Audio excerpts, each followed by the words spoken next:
back to the paid program. Losing all my sense from this broke land. Only feeling good when we hold hands. Maybe we can slow dance to these old jams till our toes cramp.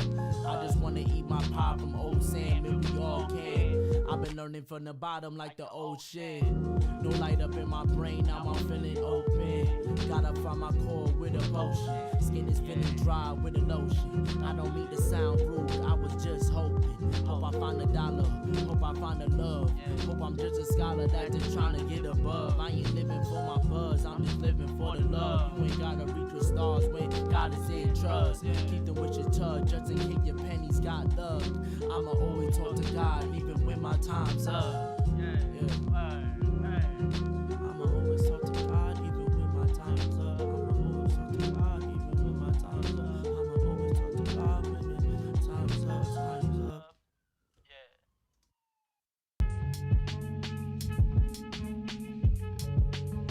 Brown Buddha on the beat. Check. I used to count dollars for a living. Now I stack records to the ceiling.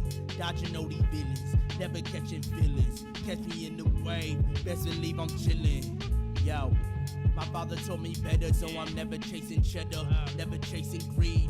Get up on your knees, I'ma need you to pray better. Think you flying higher than every person at Coachella. Please could you stop it? Every time you spit a line, you be thinking about them profits, thinking about deposits, forget about the process. Focus on your mind and close both eyelids. Yo, you need to turn the lies and vocalize these potent lies. Why you telling lies, selling pies in the skies? You a snake in the skies and I despise it. Hope you drop it. Use your brain, don't you know you got logic? Yeah. Yo, use your brain, don't you know you got logic? Use your frontal lobe, don't be dumb. Use your brain, don't you know you got logic? Yeah. Use your frontal lobe. Use your brain, don't you know you got logic?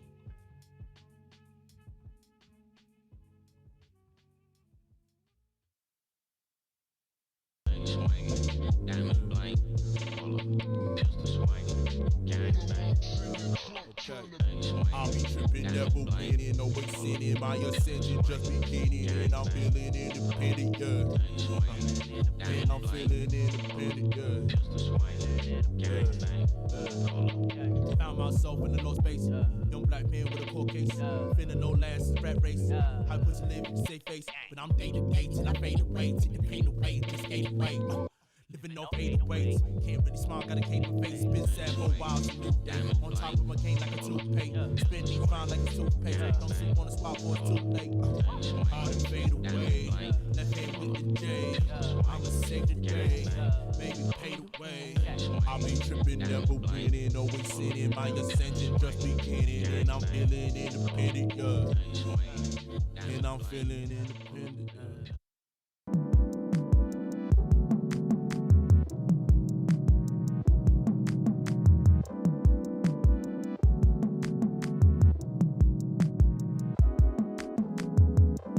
Feeling like nothing ain't new.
dodging the flow, dodging the wind, dodging the gold. Yeah. Live in the sun, trying to be whole. We trying to get gold, we trying to get on. Dodging the pen, dodging the flow, dodging the wind, dodging the cold. Yeah. Live in the sun, trying to be whole. We trying to get gold, we trying to get on. Used to stress about them dark days. Now I see the sun with the clouds gray. Keep my thoughts in my pen when I'm up late. Had to cut my lines, now I got the dark day. Look at my face, look at my soul. Yeah, I'm running last place, man, I'm moving too slow. How you supposed to win the race when the whistle never blow? Feet stuck to the legs, gotta walk the tightrope. Yo, so we living like we grow, but we never cave in, never saving, we never patient. Coming from the mud, so the money caked in. Hopping out the water like young Jason, young Jason. Dodging the pen, young dodging Jason. The flow, dodging the wind, dodging the gold. Yeah, live in the sun, trying to be whole. We trying to get gold, we trying to get on. Dodging the pen, dodging the flow, dodging the wind. 4, 3, 2, 1, 0. All engine running. Liftoff. We have a liftoff. 32 minutes past the hour. Liftoff on Apollo 11.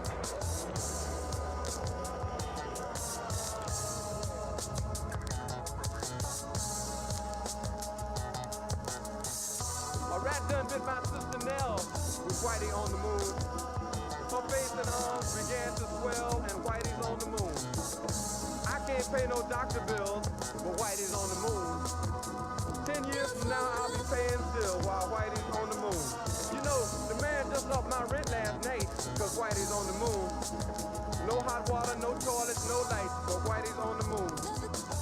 I wonder why he's upping me, cause Whitey's on the moon. Well, I was already giving him 50 a week, and now Whitey's on the moon. Taxes taking my whole damn check. The junkies make me a nervous wreck. The price of food is going up.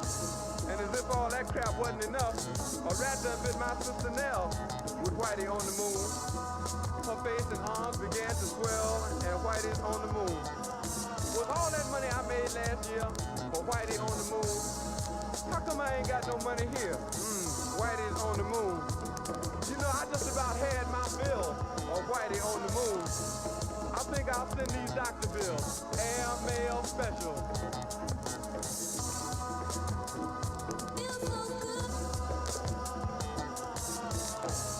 To Whitey on the moon.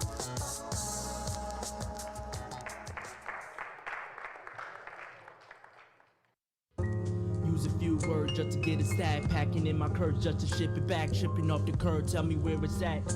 Enunciate my birds, where's my favorite rap? About to cut my hair just to grow it back. We ain't popping over here, we just on the map. Profit off our fear, that's their favorite task. I am not so aware, so I keep the cash. Let me slip past. Find another route, that to get the gap. Had to throw the cow just to save my ass. Now we on the mouth with our favorite class. If we move it out, we ain't getting past. Now we moving out, now we showing out. Showing on our pain, just to get the clout. Tattoo all our scars, what's the real amount? Looking at my phone, where's my bank account? This ain't my bank account, I ain't the same amount. You can't get in a position of power, it seems, if you think like that. It seems that the only time you get in a position of power is if you're like the people that are in power. To me, I mean, that's the way it goes. I mean, people that get to become executives become like the people that were already executives. I don't know, maybe. They go in with good intentions, but it eats them up. It's like a cesspool.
tuned in to the Cosmic Convos podcast, your number one source for accurate, relevant, and thought-provoking astrological conversations in the podcast nation.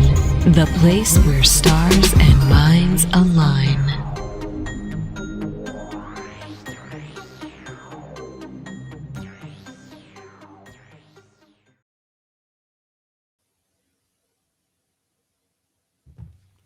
Peace. You are now tuned into the Cosmic Convos podcast.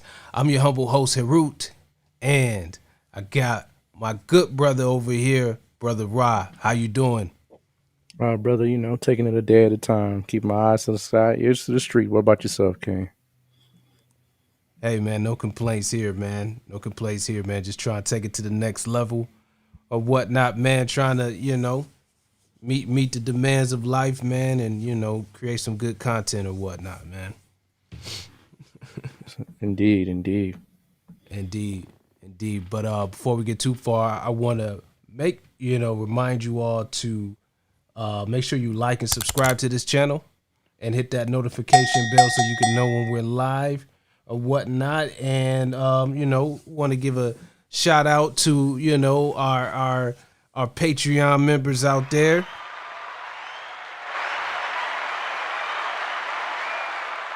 And as always, this episode was brought to you by Push It Forward Media Group, Kalsarpa Astrology, and again, our good people over there on Patreon or whatnot. Big up to y'all, big up to everybody, all of our listeners and everything like that. We're a week late on this episode or whatnot, man. Me and my good brother over here, we both, been tied down with some heavy business lately and stuff like that. So last week, the schedules didn't work out, but we gonna do something a little special this week. So make sure you hit that notification bell and everything, and be on the lookout so you can see, when we show it and pop up on y'all again. All right, Brother Rob, how can the people get a hold of you? You can hit me up via Kalsarpa astrology at gmail.com, or you can find me on IG or Facebook via Shechem Ra. Those are the three main ways to ring my bell. Indeed. And make sure that you follow us on Instagram at Cosmic Convo. That's COSMICCONVO on Instagram. Make sure you follow us there. And from there, you can get to all the other, all the other podcasts, everything else we got going on. You can follow Push It Forward at PUSHITFWD.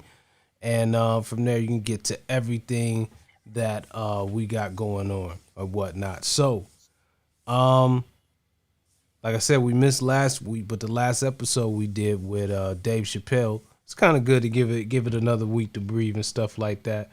I've been getting a whole lot, of good responses from that last episode. What you been hearing?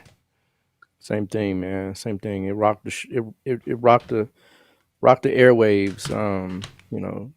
It's good to see how the forces that be play out in a karmic sense as far as our skills and abilities. So I was very happy with it. I know most of my students and people that have watched it gave me some feedback. Were quite impressed. Indeed, man. That's the same type of feedback I've been getting recently or whatnot as well, man. We've been getting some good comments, so thank you all for engaging and hooking us up with some good comments and everything like that. We definitely appreciate that or whatnot, because we're like I said, we're always fine tuning and just really trying to take the show to the next level, get to more listeners and everything like that. So we like to hear what you all are thinking and stuff like that. It helps inform us or whatnot. So definitely big up to y'all.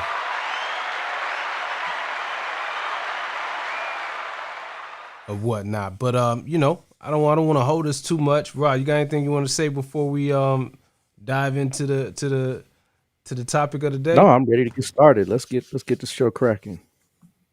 Indeed. So, it's about time, for us to hit do one of these shows that, covers a very important concept that we study in, the science of Jyotish or whatnot. But you know, the effects, we see it every day. You know, but Jyotish or Vedic astrology, you know, has a special name for this particular placement that, you know, tends to have a not so positive effect on relationships, you know, especially, you know, in the realm of marriage and, you know, just interacting with people and how you conduct yourself, you know, in a relationship, and, you know, just able to hold down a good, nice, you know, smooth, smooth environment, you know, when dealing with your partner or whatnot. So the concept that we're going to get into today is called Kuja Dosh. Who drop a bomb on that? Because it could be a tough cookie. And as the charts that we cover today, you're going to see exactly what we're talking about or whatnot. Let me get my side-by-side view with my brother or whatnot. So shoot, what you got for us today, Rock? Yeah, you know, it's excellent that you said that, because it's been stated by a lot of astrologers that Jyotish has teeth, you know, and it bites. You know, some things, you know, are a little bit hard to swallow when it comes to the science, because we diverge from the Western kind of um, perspective, in that we tell it how it is. You know, we Right, don't cut any corners, and we're not going to mince our words when it comes to how things are situated in a horoscope. And this is just one of those sciences that a lot of people have the tendency to feel that it's fatalistic. You know, right, you're never tied to the stars, right? You're never doomed to live out a challenge that you're not bequeathed to meet. That's one of the beautiful aspects of this. Is just like going to a doctor, or a dentist, or someone that can tell you, you know what, you've got some cavities, right? If you don't start brushing, right, you're gonna have some challenges. Or a doctor that tells you, you have high blood pressure. Those aren't things that we take, you know, as we take them as negative, but we also take them in the sense that we can do something about them. So I don't want, you know, the audience or people to take away what we say today is, set in stone, because we have powers and abilities that we can implement, spiritually speaking, that can offset a lot of those negative traits and tendencies that we're born with. So right, it's not fatalistic; it's just realistic. right, Um, you know, um, in the Western Hemisphere, you must understand that um, what we perceive as the normality of relationships is very, very, very different from the East, where this science was originally found. And when I say East, I'm going to even give it a cut down the middle to say Africa is an Eastern perspective. right, Traditionally speaking, I'm not talking about the Africa that we've been kind of we've accustomed to seeing now. This is the new Africa. I'm talking about the traditional sense, right? Peace, Jay. So, you know, in the West, we have a very awkward kind of understanding of marriage. In the East, they have what we consider prearranged marriages. And a lot of times families in the East, especially in India, they have family astrologers that give you an understanding of how to navigate, right? These kind of rough waters that we call marriage. Because marriage right. is the closest thing you can come for a householder to God, to spiritual practices. Most people don't see it that way. We take, like I said, in the West, we take marriage as something that we're just doing, whereas really it's an exercise in spiritual discipline. You can Um, say that again. it really is. Um, you Absolutely. know, we take it as something that you go get married, you go down to the justice of the peace, or you have a ceremony, and that's what marriage is. And that's actually just the tip of the iceberg. Marriage is really the ability to delay your emotional responses, the ability to hold down responsibilities for an extended period of time, the ability to overcome and look over shortcomings of your partner, and vice versa, of your partner look over. The thing is that marriage is, for all intents and purposes, a yoga.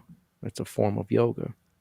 So, those of you that are married out there, salute, right? Because you're definitely engaged in a higher order practice. You know, and I'm not here to say whatever preference you have, whatever you do as far as your marital outlook, but in the traditional sense, marriage is a vow. And a vow is something you take when you are approaching the supreme being, right? So, Right. um, you know, when we look at it from our current living standards, right, we can just escape. We can just cut it. Hey, I'm out of here, right? Deuces. You get the divorce papers, by way of courier, um, Right. and or you get an annulment or whatever the case is, right? It's not so easy to do when you really have children or when you've been together for an extended period of time. I'm talking about you have property, you have investments, you have family, you have friends, you have a social life. When you live it a long enough period of time, you begin to see, that marriage is a very serious endeavor. So why not have at least the understanding that, hey, what I'm about to do here and who I'm about to do this with, I need to know, you know, do they have the high blood pressure of marriage? Do they have, you know, um, a challenge in maintaining status quo? And that's what Kuja Dosha is all about, right? Kuja Dosha gives you the ability to say, hey, you know what, my mate, right? Potential mate, you have some qualities that can definitely cause some ripples and some chafeness in the matters of love. Um, and I don't want to bring Kevin Samuels into this conversation, but it's really pertinent about a lot of the things that he says, because post 1950, you know, divorce wasn't really a common theme that we ran to. It wasn't a solution to the problem. We really endured and married for the purposes of, community building and, in a sense, almost even nation building. It was a part of kind of what we knew we had to do to make it.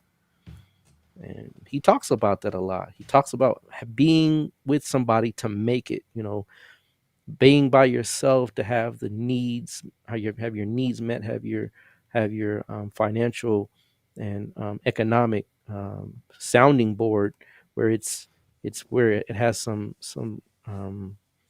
resonance throughout your life. You're gonna need a partner, unless Right. you're rich. You need a partner these days. And I don't know about you, brother, but I know where I live, it is not getting cheaper. It's getting more expensive. Right. Yeah, The- uh, Atlanta's better in some places, but it's definitely on the rise for sure. it is getting expensive, man. Rent here is, I believe, about for a 3-4 bedroom house, about $2,500. Right. That's Hmm. expensive. Whereas before, 10 years ago, you could get a house same size for, $1,500 to $1,800.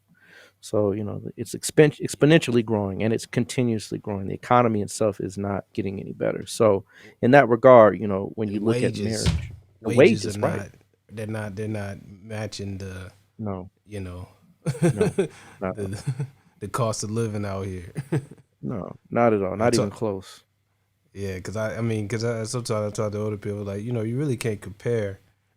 You can't compare us to you, No, because you was your wages were about where they're at now, but your house was $70,000. You could buy a house, a whole house, right? That's With some land, right? $70,000. Yeah. Right. Now you can cancel that, right? So, Yeah, that's out of here. it's important to look deep before you leap.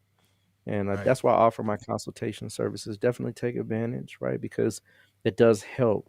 It's not a prescription to not marry. It's a prescription to marry wisely. How to marry. How to marry, right? And when to marry, right? We're going to talk about, Kuja Dosha here in a minute. But before we do, let's get into what a dosha is.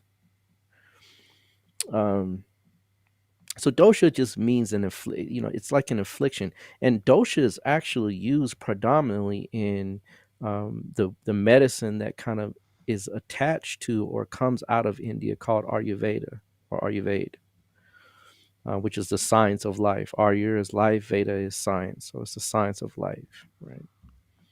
And the Vedas tie this science in as the eyes of the Vedas. This is what Jyotish is. It's the eyes of its ability to see. Right.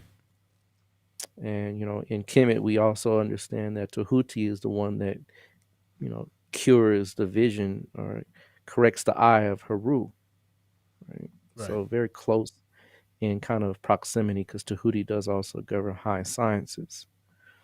So, spiritual sciences at that. But, a dosha is like it's called an affliction. But really what it is an imbalance. It's too much of something or even too little, depending on how you look at it.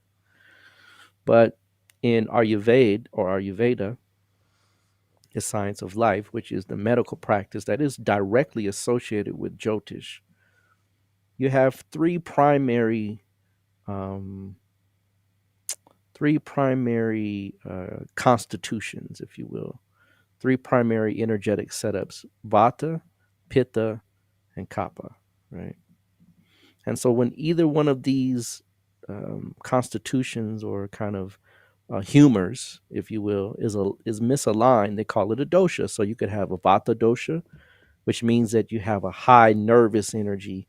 You have what we would call too much chi, right, in the Chinese medical sense, right? Your chi is off, right? You have a Pitta dosha, right? Pitta means heat or to burn. So you're too hot, right? There's too much heat, too much fire. And then you can have a Kapha dosha, which means there's too much water or too much weight.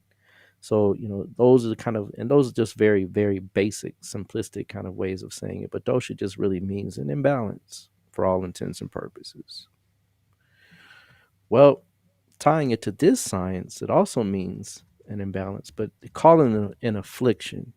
And just like when we're talking about going to the doctor, going to the physician, you're going to see, hey, doc, how am I doing with regards to my bodily systems, my organs, my functions, that kind of thing. So similarly speaking, right, an astrologer or a Jyotishi can actually see what spiritual organs need work. And, there's other type of doshas that are considered in astrology. One is called a Pitru dosh. And, you'll hear people say, because some astrologers will say, it's not real. It is, right? Pitru dosh just means you have some ancestral challenges that are bequeathed to you, congenital spiritual illnesses that have attached to you based on, the needs to correct those things for your lineage.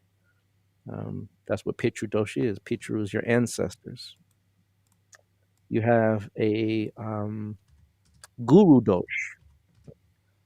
Jupiter is challenged in your chart to a great degree.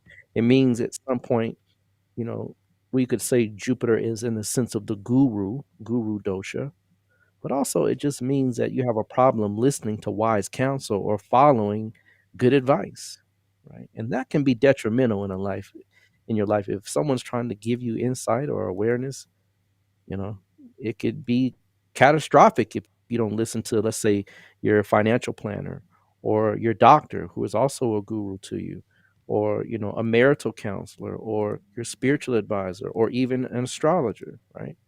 all these are considered guru type of individuals in your life. So if you don't listen and you run into a dead end or a pitfall, well, that's a guru dosh. You don't have the ability to process information properly and Yeah. to apply it, right?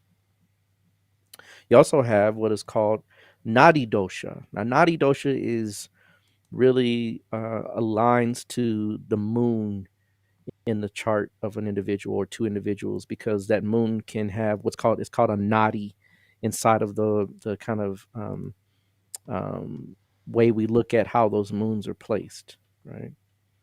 And the nadi, if it's misaligned, and let's say one nadi is misaligned with another, then you can have some irregularities in the sense of conjugal interactions. You also have what's called a Kalsarpa dosha. And Kalsarpa doshas are, it's only, Kalsarpas are fairly not rare, but not common. They're in the middle of the road type afflictions. And so it's really when all of the planets are either on one side or another of Rahu and Ketu. They're kind of in the belly of the dragon, right? They're consumed, and you become consumed with a certain area or aspect of life. Like, for example, if let's say Rahu is in the fourth house and Ketu's in the 10th, and you have most of your planets, let's say, in the sixth, seventh, eighth, or ninth house, right? That means that you're heavily weighted in the area of marriage, right? You're heavily weighted in the area of other people, and also being in the public eye or limelight, also business, right? Those are areas where you can be too focused and miss the mark. And because we're too focused on one thing, our health, our family, our resources, right, our spirituality can be imbalanced, and that can create what we call an affliction. So just as an example to understand what we mean by Kalsarpa dosha. Because Kalsarpa is also yoga, right? Trump has one. Indeed, he does, right? Most of his planets are, well, the technical sense, it pops out.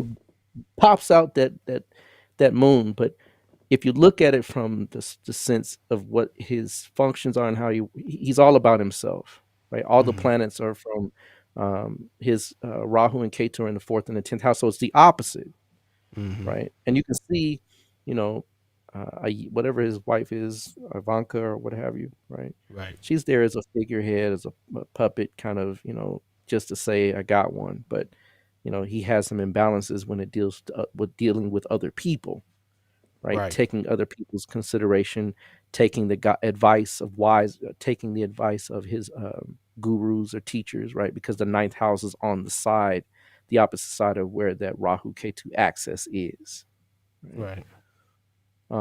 Children, right? Having issues with children, right? Those types of things. Any house that is on the other side of wherever that the Rahu Ketu axis is, those are the houses that you're going to have the imbalances in.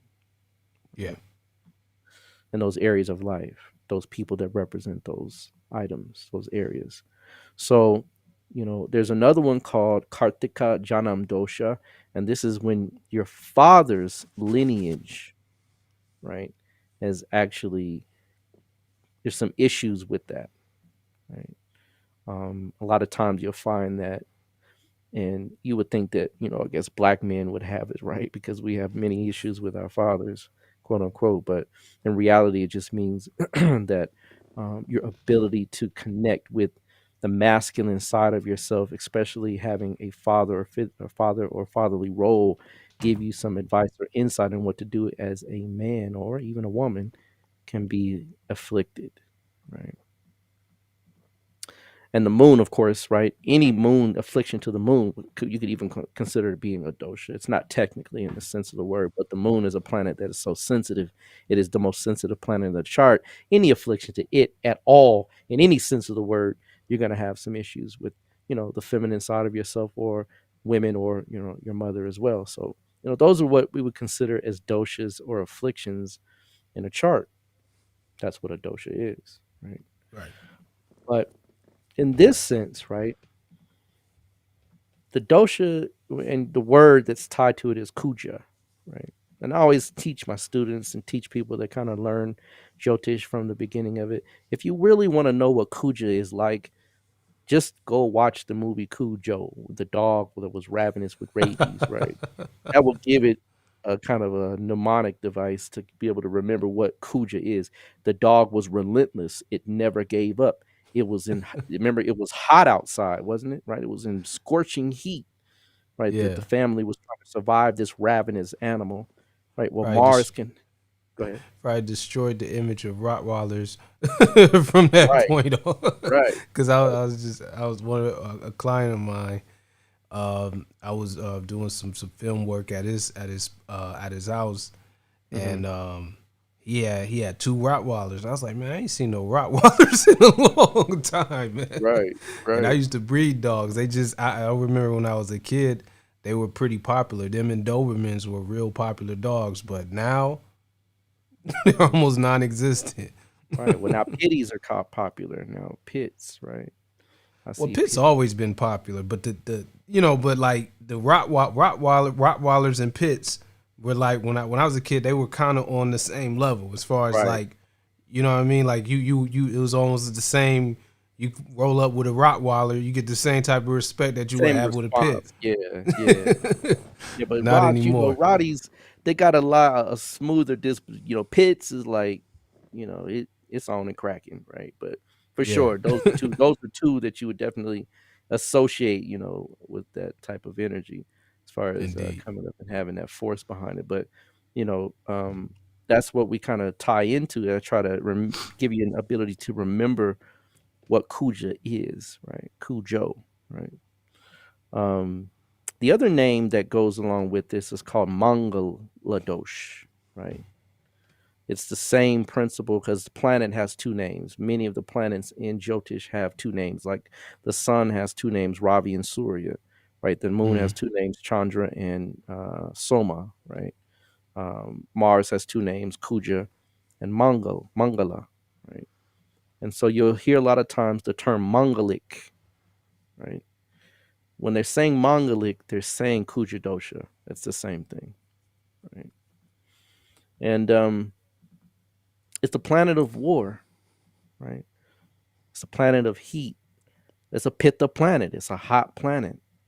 It's a planet that brings a lot of energy, a lot of passion, a lot of drive, a lot of relentlessness. And so when you have that planet placed in specific areas of life or houses, this is when we begin to analyze and look at, hey, you might have some things going in the area of relationships that might not be to your liking. And, it's again, it's not a curse, because, God neither rewards nor punishes. It leaves that up to us, right? That is our choice to engage in certain things, but you are born with certain proclivities and tendencies that need to be altered or adjusted or controlled. And that is everybody.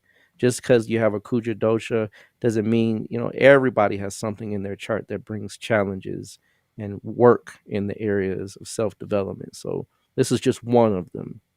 There's many. As we mentioned earlier, there's, quite a few doshas, if you will. But Mars can be ridden with anger. It's a planet that brings a lot of anger with it, a lot of animosity, and it's a first-rate malefic. Saturn is considered First to be rate. it's first rate. It's top of the list, right? Yeah. Right. If you think about Saturn, Saturn it's not mild. I don't want to take that approach, but it's just over time. Mars is Drag you. instant. Yeah, it could take a long Just while. Right? yeah. Mars is instant. Mars lives in the here and now, right? It doesn't deal in time very well. Old saying, "Get it done now, do it now," right? So it brings anger, right? It can bring resentment in the sense that we don't feel someone is, giving us respect. That famous word, respect. Right? That's a dangerous word because disrespect, right, and respect, there's a very thin line, very thin. I remember coming up, and I don't know about you, but when you had a they're very, like, you're just brand new pair of white shoes, and you're in the hallway in high school, and somebody steps on that white shoe. Oh my God, man! Why you disrespecting me, man? And it was an accident. It was a pure Yeah, accident. I've had fights behind white shoes, right? Because you know, you just shot an image in my mind. I had a pair of white Cortezes. the white Cortezes with the gray stripe on the bottom. Shoot, man, and the white I mean, just blinging, and then somebody Yeah, just it scuffs, not even happened. step on scuffs. Had to like step in it. Them, if you crease it, you hit it too hard. That crease is hard to get out of that joint. Man, You you trying can't. to put It's like almost a wrap. newspaper in there at night, right? Stuff it. I get it, man. I had a few fear myself, right? But disrespect, right? Disrespect, right, is a very thin line between respect and disrespect. So you got to be careful when you look at respect, right? Right. But nonetheless, right, Mars is a planet that can inflict, right, what we consider um, a agitated, right, or um, a insulting type of energy. It can be insulting. Now, to insult is different than to be disrespect and insult. That's different, because an insult is a blatant statement or act that does something to demean or diminish your character. Disrespect can be taken in many ways, right? You could be on the phone with your mom and not hearing someone else, right? And your wife or your husband can say, "Hey, you're being disrespectful. I'm talking to you." And the person on the phone can say, "You're being disrespectful. I'm on the phone with my mother." It's a communication problem, not a respect issue, Right. right? So you have to be careful with respect, right? It's very um, a very thin line. You have to be very cautious about what you consider as respect and disrespect. And that comes a lot of times with just understanding how to express oneself and give each other proper space and boundaries. That's easy, right, to fix. Um, right, exactly. Insults are ways to attack. When we say attack, someone's attacking you, right? An insult is a direct malicious act to say, "Hey, I'm taking a stab at you," whether it be through words, actions, or what have you. But Mars is that planet that is going to produce that insult, right? How it's produced depends on the planet that it's associated with. But Mars is the planet that produces the insult. It produces the thing that we consider as being malicious, right?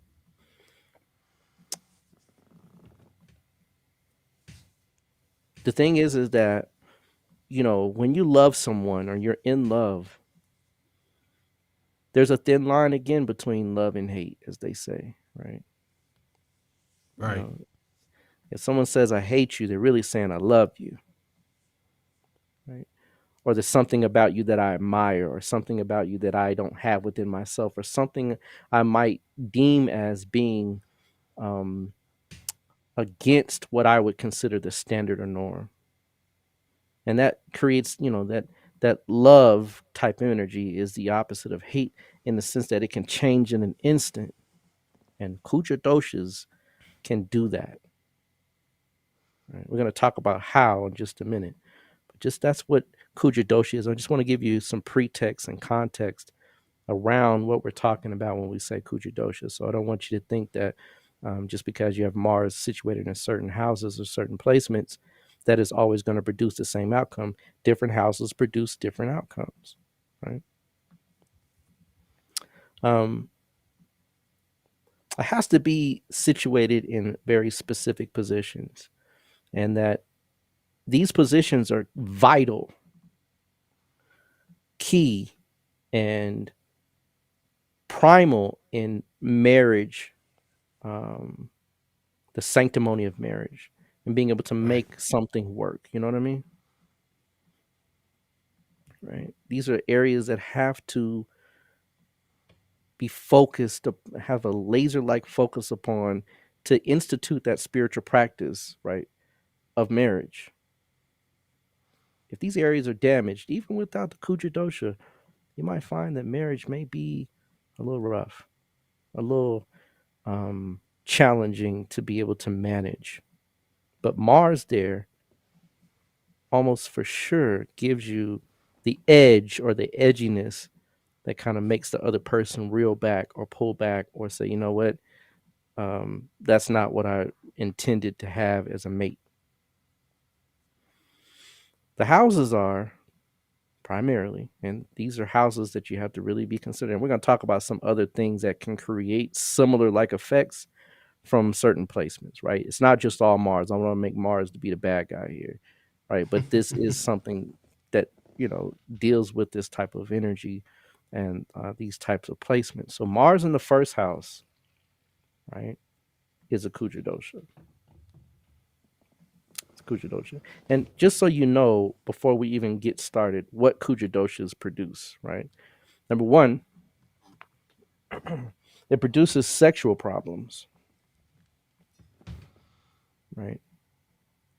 It does, right?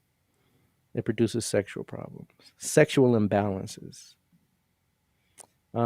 It produces differences in values and beliefs. We're going to talk about which house does what and very, very, very shortly. I just want to give you, again, some undergirding factors so that when we mention them, you probably would make the association of which does what if you've been studying a little bit, if you've kind of tuned in to some of these podcasts or even delving into some studies along these lines. It does create unrealistic expectations. We were talking about that earlier, right, brother? We were talking about those unrealistic expectations. Interesting, right? Yeah. Domestic violence, straight up, right? It'd be interesting if we took a study, and I may do that at some point in my Jyotish journey, right? To produce some, if we could get the data, right, or if I could get the data to see if domestic violences and those people that are involved in those domestic violences that we can produce birth times and things like that have these particular afflictions. You would be surprised. You probably would find about 75 to 80% of those cases have a Kuja Dosha in one party or the other. Right. I'm sure. Definitely. Or some other type of melody that deals with these types of energies. Family issues. Family issues can be something that these placements produce. Family issues meaning, the fighting between the families, or the family doesn't appreciate you or like you or what have you, right? And vice versa. We talking about, like the in-laws, the old traditional kind of in-law cliche-ish joke you've seen on sitcoms and different comedies and movies. The in-laws are always an issue, right? Well, Mars can inflate that. It can exacerbate the issues between families because you are marrying another family. That's what you're really doing when you get married. It is not just a person. You have a whole list of individuals you are now betrothed to. Right. Trust me. Absolutely. Oh, I know. Right. I know. Right. That is, cannot overstate that. Jealousy issues.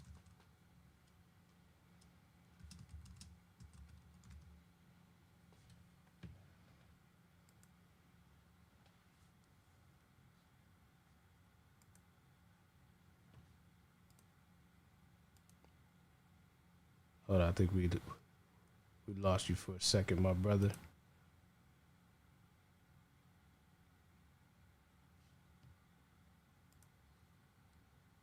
You're here, but for some reason can't hear you.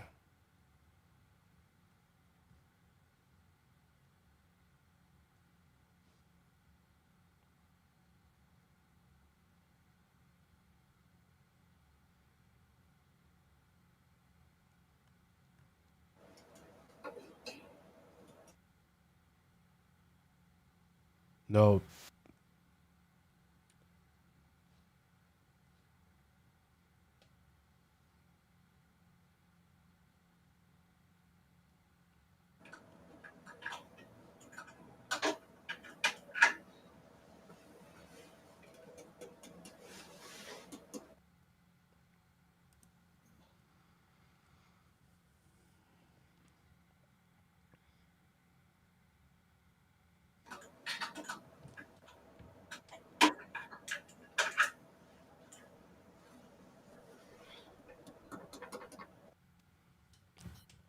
We're gonna do a quick. I think we might be. Hold up. Hold up. No. I think we're good. Can you hear me, brother? Peace, peace, peace. Yeah. All right. Are we back? It's a little delayed. Okay. Sorry about that, folks. You know, Technical issue. live streaming. When you're live streaming, it's a lot of margin for error. Definitely, definitely. So, Indeed. Jealousy is one, right?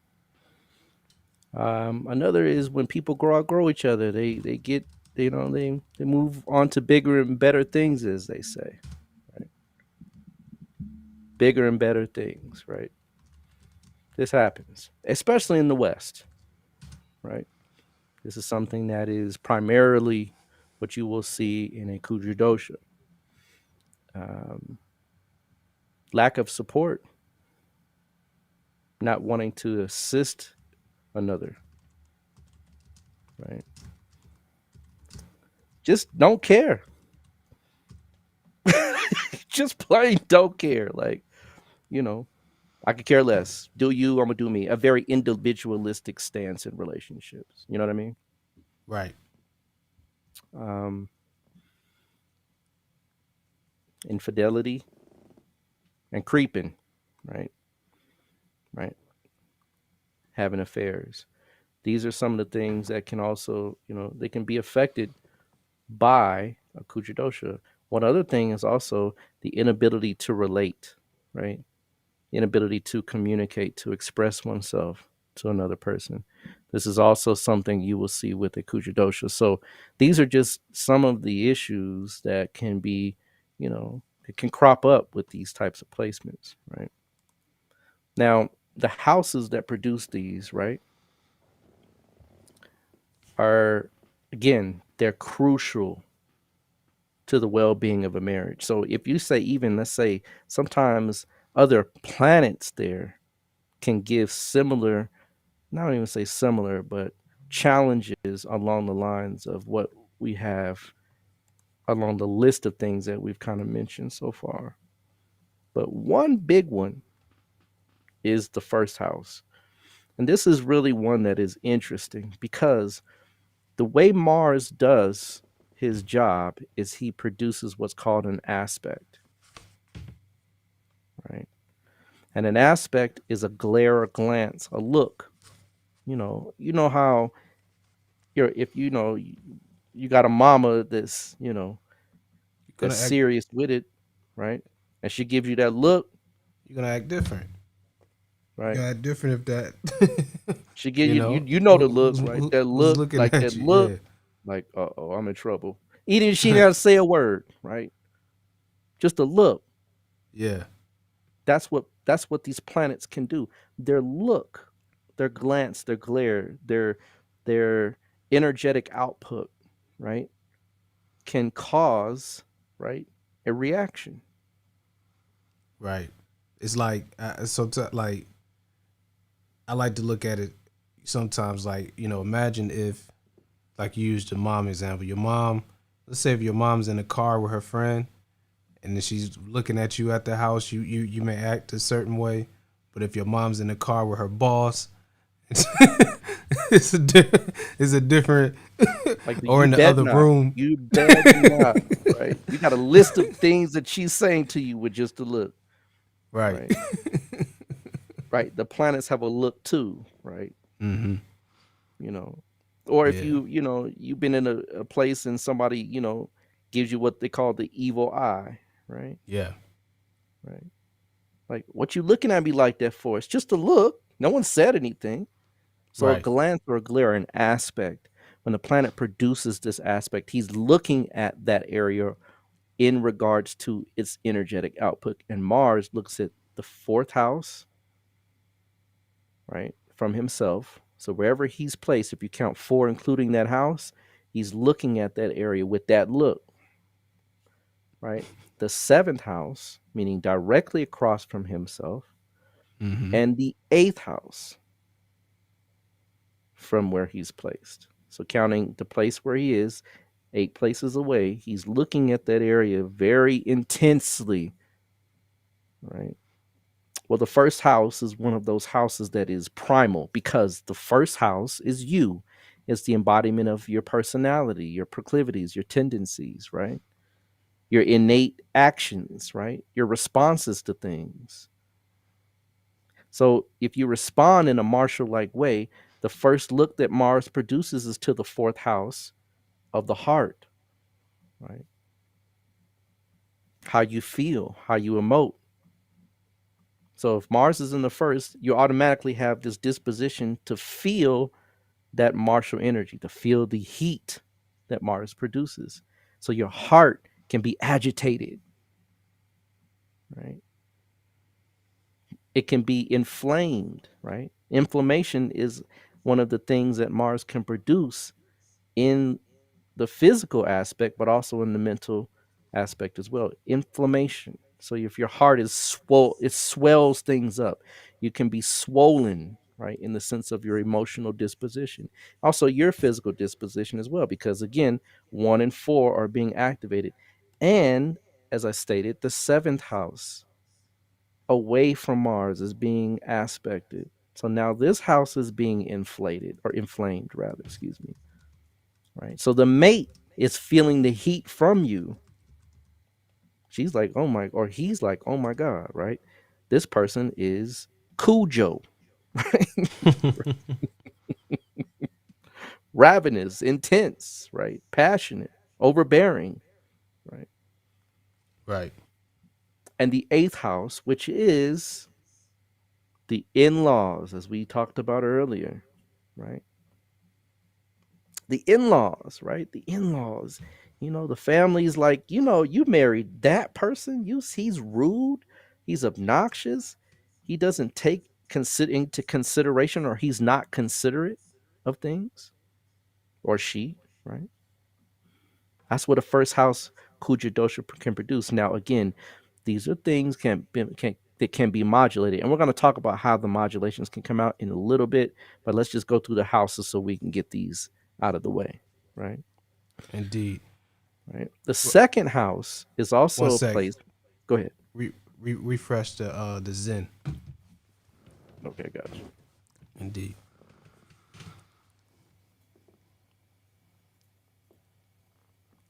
All right. You Boom. good?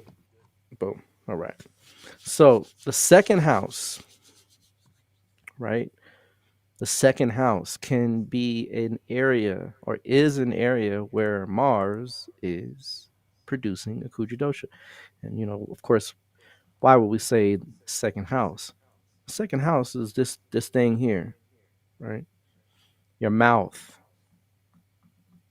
right? Mars in the second house, a lot of times you'll see a few things happen with Mars in the second house. Number one, the person will have a very intense way of speaking, very direct, very rough, right? Very raw, very, very unadulterated. Oh yeah, we Seriously, got right? we got a good example today Oh, of that. excellent example today. Excellent example today, right? But it just produces a very staunch speech pattern. And in relationships, communication is the key to happiness, right? If you can bridge the gap between how you express yourself to one another, a lot of problems are just solved within that context. It's just a lot of things are mitigated through being able to talk to one another. Right. And Mars, if it's in that second house, it's hard to talk to someone that is always seemingly like either one, they're yelling at you, they're coming down on you, right? They're having some type of agitation with you just from the speech. That is a very intense energy to endure in the context of long-term committed unions. You should give yourself at least, I'm going to say 20 years, right? But let's say being realistic, because in the West, most people don't think about a 20-year marriage when they get married. Most people almost even have the idea of divorce in mind when they do. But 7 years is a key. The 7-year itch is a test because Saturn produces tests, and every 7 years, from wherever the placement of that particular time, 7 years away, he's in a, we'll call it a squared, or in a 410 position. He creates a square. So squares are unnatural shapes. You don't find squares in nature, right? So Right. an unnatural shape means a tense or a point of contention, right, in a relationship. So give yourself 7 years at least to see, hey, you know what, I can deal with this, right? Now, if you can't give yourself 10 years, give yourself 3.5, which is half of that, to give a due measure, right? Because I'm trying to be fair to the Western world because we're not built and designed to, right, be able to think on these terms of real life marital context. But Right. yes, I did actually. I did say communication is the key to longevity in a relationship, not sex, right? Not money, right? Communication. Because if you can build a bridge to speak with one another, you can navigate, right, a lot better through those areas where there's rough spots.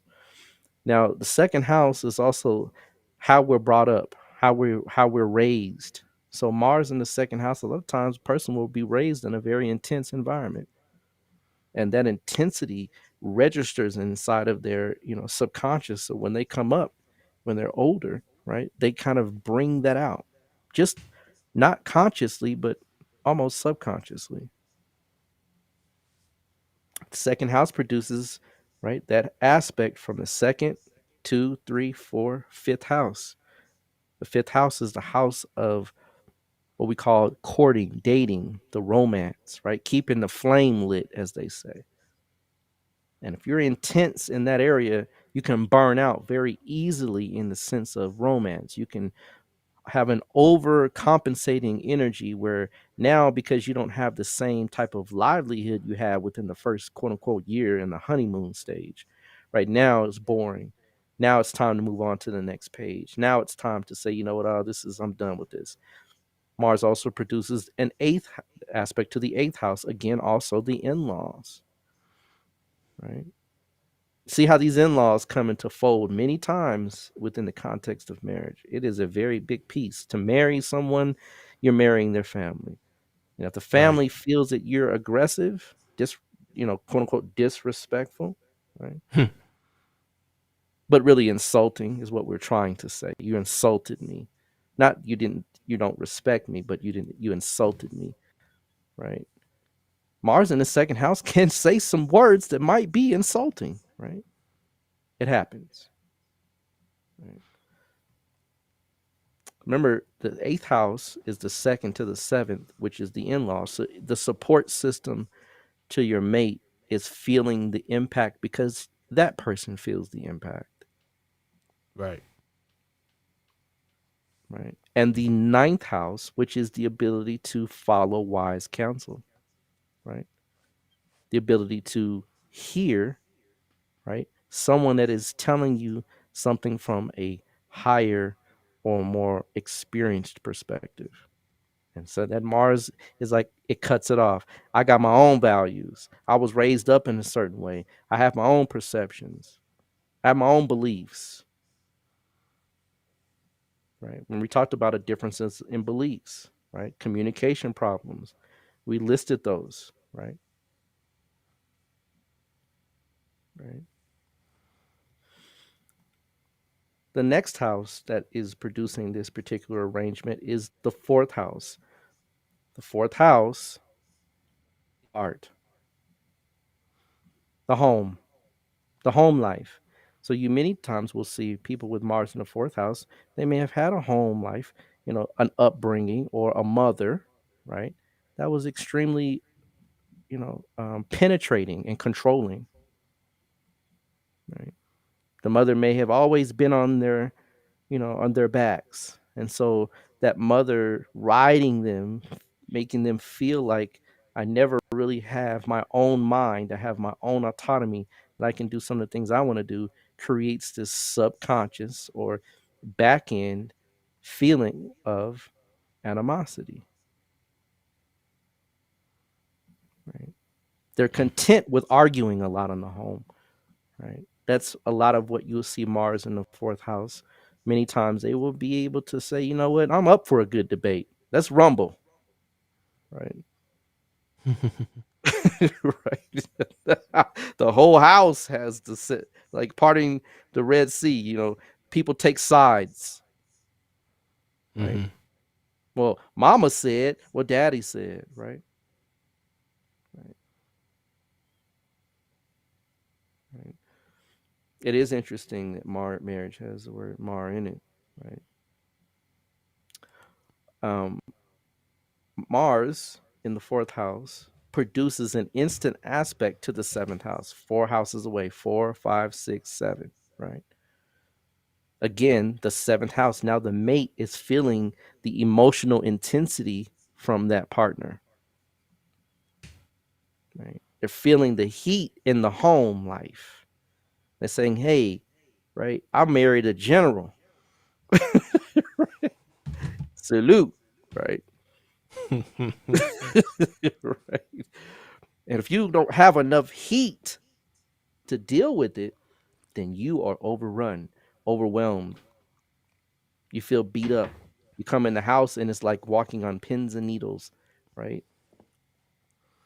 It's very uncomfortable in the sense of being in a relaxed, smooth flowing environment. And so Mars in the fourth house produces aspect to the seventh, to the mate. Also, it produces aspect to the 10th and to the 11th. Now, the 10th and the 11th houses aren't so agitated with Mars's aspect because those houses actually do fairly well with Mars's placement. However, right, that does also produce an aspect to the 10th house, and meaning the person has a drive to acquire certain things in the world scene. Right? And so you might be out in public, the 11th house, with friends, with social networking, and the person comes off very brusque or very unrefined in the area of the social limelight. And so it can be embarrassing to some degree, right? It can be, you know, you let him treat you like that, or you let her do that to you, right? That kind of thing is what Mars will produce by aspect to the 10th or the 11th. But again, it's not as intense as the first or second house aspects because those put specific energies on areas where the marriage has strongholds, right? Mars, next house, right? Because we're going to skip the fifth. You would think Mars, I always thought Mars in the fifth would produce something like that, but it doesn't. Because the fifth house is intelligence. And so the person's intelligence is tied to Mars. So they have a different way of funneling those energies into different areas. So it doesn't produce it in those houses. Sixth house either. Sixth house is a natural house for Mars. So it does very well there. The third house as well. We skipped over that one, right? Mm-hmm. But the seventh house is the tell-all, the house where Mars does the most damage. It is the quintessential Kuja Dosha.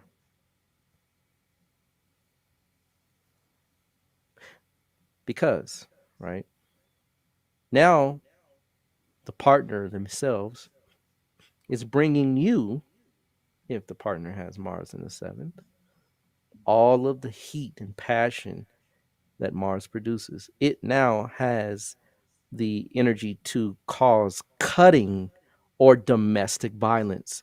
Domestic violence can be produced from the Mars in the fourth house and Mars in the seventh primarily. You want to tell you the interesting thing about that? You know how earlier you were talking about, like in the West, especially in the United States, we have that kind of disposition. Mm-hmm, mm-hmm. And Mars is in the seventh in the United States chart. Right. It is. And we have a Kuja Dosha, right? Because hey, look, let's use an example with Kuja Dosha with Mars in the seventh. Business, Yeah. right? And Mars does well in business. It does. But it also can turn the tides very quickly. And you heard, I don't know if you might have heard, I'm sure you keep up with foreign events. Where I was talking about those, but France is kind of bitter with bitter with United States right now. They're a little frustrated with the United States Mm-hmm. because the United States went and sided with Australia and said, "Hey, you know what? We got these nuclear submarines. We're gonna sell you at a discounted rate." And France was selling the same, well, not the same, but they were selling submarines to Australia as well. And so America backdoored France, and France took all of their representatives, right, their ambassadors, and called them all home. And France is bitter. France is heated behind this, right? It's United States, Britain, and Australia. They have this new kind of tri-way going, right? But France is always. Go ahead.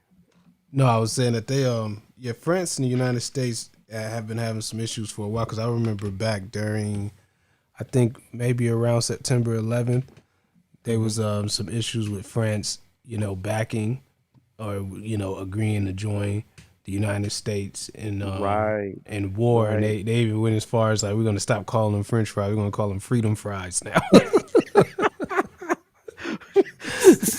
So they got a tit for tat now, right? It's like, okay, well, you did this, watch this, right? Mars in the seventh house, tit for tat, right? Yeah, that's a great example, right? Tit for tat, right? Well, you did me, I'm gonna do you back, right? Right. That's not good in relationships, y'all. It's not the way it's done properly, but it happens, right? Especially with Mars in the seventh house, it does these types of things. Right. Mars in the seventh is where you're going to have a partner that's going to fight with you. See, Mars in the fourth is a little different because it's in the home. Right. So the home is really the area of contention. But in this regard, it's the person themselves. 1 and 7 is the person. And 1, to in my estimation, is a lot more controllable because it's you. It's the person themselves. So if I bring attention to you right now, it's you, right? But if it's the seventh house, it's other people. But Mars still aspects back to the first house, which is you again. Right. So it produces this heat, right?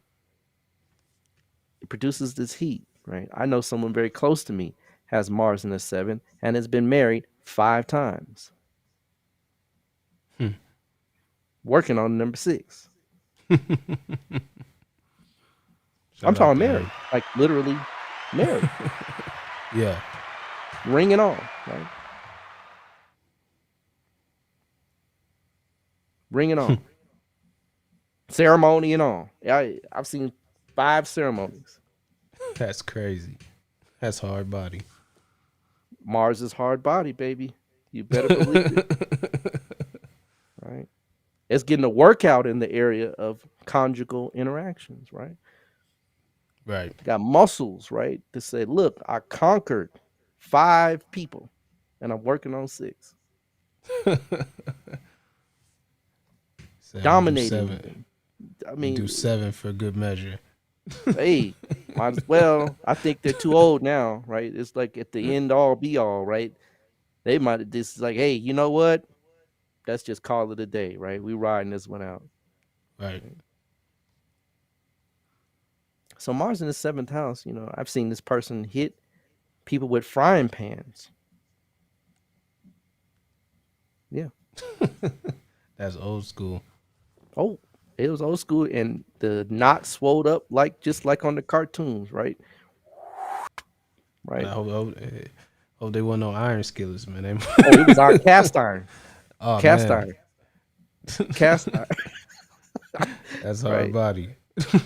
Hey, look, ain't no joke. Don't take no what? Yeah. Disrespect. Right. Just telling you, right? It's real. I've seen it over and over and over, right?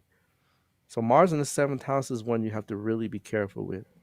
You have to really be wise in your approach to marriage. The person that has it and the person that is also being that is witnessing the Mars in the seventh house in the other person's chart.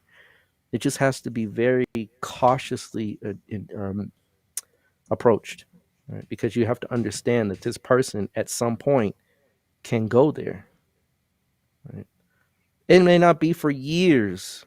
That's how it happens. It may not be for you. It may not be right away because everyone has different triggers, right? Everyone has different areas where they feel now you've crossed the line. There's a lot of what do you call them? Deal breakers with Mars in the seventh. They have a list of deal breakers. Many times, just because they already know themselves well enough to know that if you do this, you're going to get an adverse response. Right. Right. Right. You know, deals are seventh house, right? Breakers, things that break, is Mars. Deal breakers, right? If Mars is now, here's the thing. Before we go any further, let me make this contention, right? Let's this kind of adjustment. The worse Mars is placed, the more intense the dosha. Absolutely, yes. Mars in the seventh should choose partners wisely, very carefully with a fine tooth comb, right? But there's some remedies to this. We'll get into it just a minute. We're almost there, I promise. Because we're going to look at a few charts here. I just want to run through them because we're going to point them out and then we'll recall what we've just mentioned. But Mars in the seventh, again, folks, is something that produces a very intense Kuja Dosha. It is the number one Kuja Dosha at the top of the list. It produces aspect to the first house, back to the second house, and to the 10th. Again, the 10th house is not such an intense placement or energy field for Mars to receive, but again, it can be the public limelight that sees this energy as well, because the 10th house is the height of a chart. It's where the public can see. Right. So the second house is speech.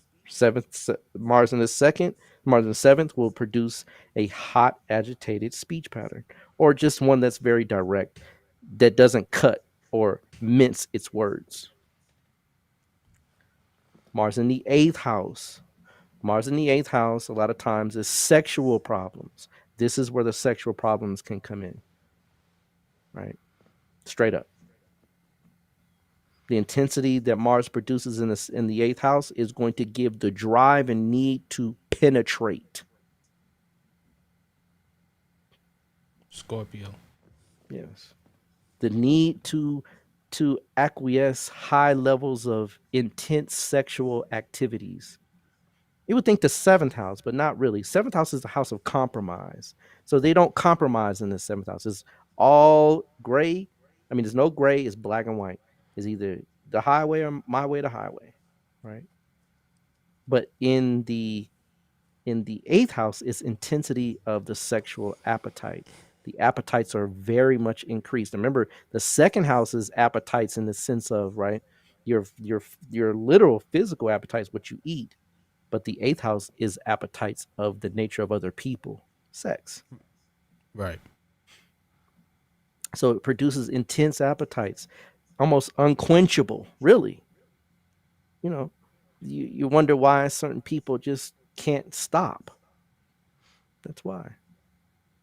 Because the eighth house is the house, it's called a hole, a black hole.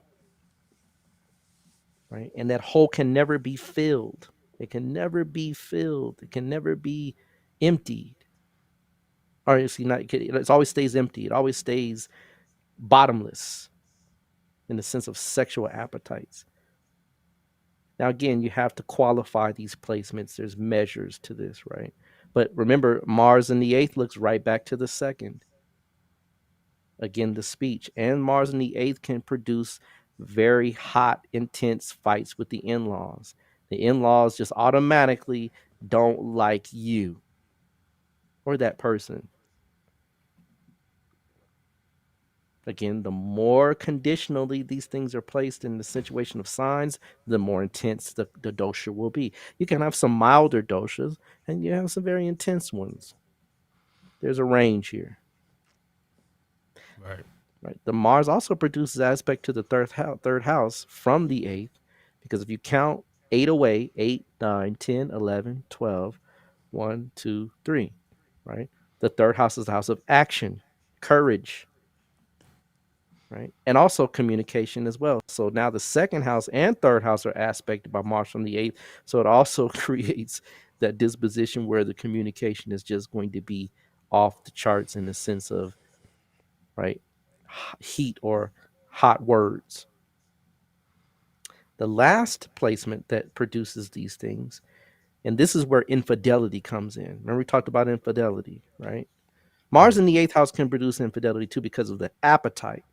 But Mars in the 12th house is the next house for Kuja Dosh. It's the last house, right? It can produce infidelity, right? Hidden enemies is the 12th house, right? And the 12th is the 6th from the 7th. So you count from the 7th house, 7, 8, 9, 10, 11, 12. So the 6th house is the enemy to the partner. This is where infidelity can come in. Hidden enemies or enemies that are behind the scenes or clandestine type relationships, clandestine affairs is also the 12th house. So the mate has to escape. That's the house of escape. The pressure in the marriage, right, is there to where the person now says, you know what, I got to go off and release some of this energy. So I'm going to go over here to Becky's house or, Keisha's house or whatever, right? And I got to get with Keisha and we're going to do this, right? It produces aspect back to the sixth house of enemies, but also produces aspect to what house? Number 7, right? Right. And from the 12th, it also produces aspect to the third again, communication, self-expression, courage, valor, decisions, right? So again, right? These are the things that Mars produces within the context of these placements. That's why I gave a list earlier of some of the things that can produce. Mars in the 8th house can produce jealousy. Let's go ahead and look at some charts so we can see some of these effects, right? Let's take a look. So who we gonna pull up to the first? Who we pulling up? We doing Miss Harris? Yeah, let's do Kamala first. Yeah, she's classic. We always picking on Kamala. I know Kamala got a Kamala. Look, you put yourself in the position. It just comes with the territory, right? Sorry, right. Hey, plus, you got a reputation, Kamala, for doing brothers a certain way. So, we got to at least let you know where it comes from, right? And why you do what you do, right? And you're so good at it, right? She's so good at it, right? So good at it, got her to a seat of the White House. But nonetheless, right? Kamala, right? Gemini ascendant. So she has the knack, tendency, and ability to use that gift of gab. Those words can cut, right? If you take a look, she has Mars in the 2nd house, right? And, Mars in the 2nd house is, like we stated, the speech pattern is very intense. Right. Very intense, right? They always clown her. And it's not just because Mars in the 2nd. There's other things that go on with Kamala. Gemini ascendants can kind of be quirky when it comes to certain situations, especially because she's aligned with Mrigashira, which is also ruled by Mars. Isn't that interesting? Right. Her ascendant degree is Mrigashira. Mrigashira is ruled by Mars. Mrigashira is kind of odd in some regards to public settings. But nonetheless, right, that planet that rules her nakshatra, her ascendant degree, is debilitated. It's in the 2nd house. So this is really one of those classic ones With her mouth, she'd have to be in a seat of authority, because if she wasn't, somebody probably would have knocked the teeth down her throat, right? It because of her mouthpiece. It is, I'm sure, that bad, right? Yeah, she's married, right? I get it, right? She's married, right? But right, she didn't marry until as of recent, Yeah. right? So there's a long history of Kamala not marrying, and Kuja Dosha is classic to produce these types of circumstances, right? So Mars in the second house produces aspect to the fifth, right, which is the intelligence. So she has a very sharp intelligence, very sharp, very very sharp. Excuse me. It produces aspect to the the eighth house, right? Now I don't know about you, but let's just put it to you like this, right? It produces aspect to the fifth house before I even go there of children. Mm-hmm. She has some very peculiar alignments there because she doesn't have any children of her own. Right. Right. She actually adopted the gentleman that his children that she married. Right. So she didn't have any of her own and is not going to have any. We can cancel that. We can hang that up on the wall. Right. Kamala's not spitting none out this life. Right. That's done. Right. But nonetheless, it produces that intense, sharp intelligence. And she is a prosecuting attorney, folks. This is what she's good at. So in the courtroom, I'm sure she was a force to be reckoned with. See, it does give you powers in certain areas. That it does, right? But when you step out the courtroom and you with Jerome like, look, woman, right? You got a mouthpiece on you. You saying you just say what comes to your what? To your mind. I mean, you can see it on her face when she can't. Yeah. She can't even when she can't even really give a speech that's pleasant. No, everything is like, you know what I mean. Like she is, you know what I'm saying. Like everything is tough. Like you know what I'm saying. She got that look. You know what I mean. Like man, it's out of control. Man, serious business. She's all about the business. She's with the business. Her staff is complaining about her and stuff like that. Like, you know, like who you talking to? And she like you, right? Right. For all intents and purposes, right? She doesn't care. She can say what she feels, right? Right. Mars produces aspect to the eighth house. Now, I'm not one to be a rumor-oriented type individual, but let's just say, right? She just recently got married, and I'm sure she wasn't a virgin, right? So in the eighth house aspect, it produces an intensity, right? Mm-hmm. Ninth house is also wise counsel. Well, your guy, he has his theories / sources on that. Judge Joe Brown, he had a whole spill about what you were just referring to. I heard Joe. Joe went in, yeah, and gave some names too, right? That's what I'm saying. Let Joe tell you. Go watch Judge Joe Brown and put up Judge Joe and Kamala. He'll give you the rundown, right? Right. He gonna let you know, right? Old Joe, right? I like Joe in the later years. Joe was a little weird to be in the beginning, but now Joe's kind of come around to me. He's all right, right? He's very interesting because I thought his stance was very against black people, but it's not that way, right? He has he's just who he is type individual, but he does lay it out in regards to Kamala's history, right? Right. The ninth house also, which deals in following good counsel, following wise counsel, right? You couldn't tell her anything, right? She's not going to listen. She's not going to hear you. She's going to hear fire, heat, and she's going to give it right back to you, right? So ninth house is that house that you got to look for to see if a person at least can hear you. You can see that too with her presidential campaign.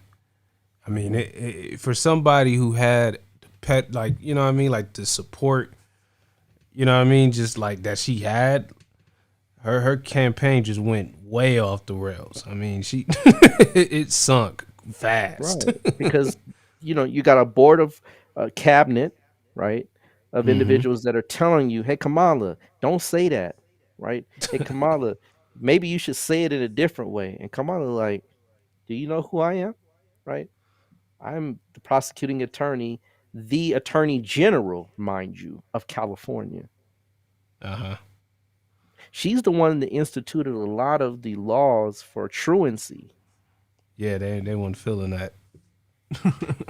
right? So your child don't go to school. Guess what? You're going to jail. Yeah. That's Kamala, right? Right. You get the picture, right? Folks, I'm sure you understand what we're saying here. It's a very intense, heated energy. And the thing is that, marrying when she's older, right, is a better move for her. Because has she married in the height of her career, right? In that Mars Dasha that she ran, oh, it would have been drastic. It would have been fallout. Nuclear war would have happened in that marriage, right? Right. Because only certain people going to take so much anyway. And I'm sure as much energy she was putting into her career, she would have given that much heat right back to you if you were standing on the other side looking at her eye to eye, right? So destiny has a way of playing itself out very well.